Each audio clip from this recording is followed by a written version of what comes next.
Nabuhayan na naman ang buong Kim Paulandia sa naging reaksyon ni Kim Chiu para sa kanyang ka-love team at rumored jowa na si Paolo Avellino. Ito ang rason kung bakit nagtrending ang hashtag Semsem na siyang pinaviral ng mga solid ng Kim Pao.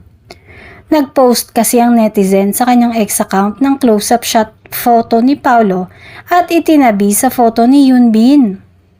Parehong nakangiti ang dalawang Asian actor sa picture.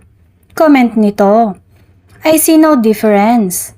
Nahagip ito ng pansin ni Kim na nag-comment at say nito, "Sem-sem, hala."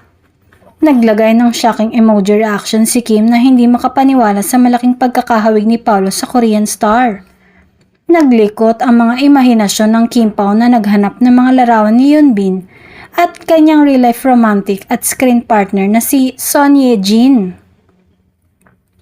Itinabi ng maraming Kim Pao supporters ang larawan ng dalawang K-drama actors at sina Kim at Paolo para lang ipakita na maraming semsem o same-same o pagkakapareho ng dalawang couple.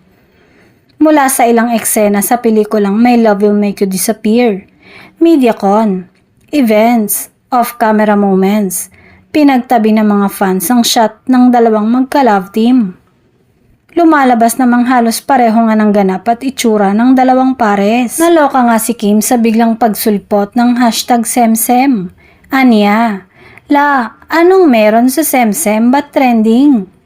Kabilang sa mga natuwa ay ang chibi art toy designer na si Carlos Miguel sa pagkakavaran ng kanyang lodi. Hindi nakakapagkimi-kimi, you are people's superstar, kayo ni Pao. Napakarami mong binuhay ngayong umaga at pusong pinasaya dahil sa simpleng pag-confirm. Pagsabi ng hashtag Semsem pertaining to the similarities of Pao and Yoon Bin.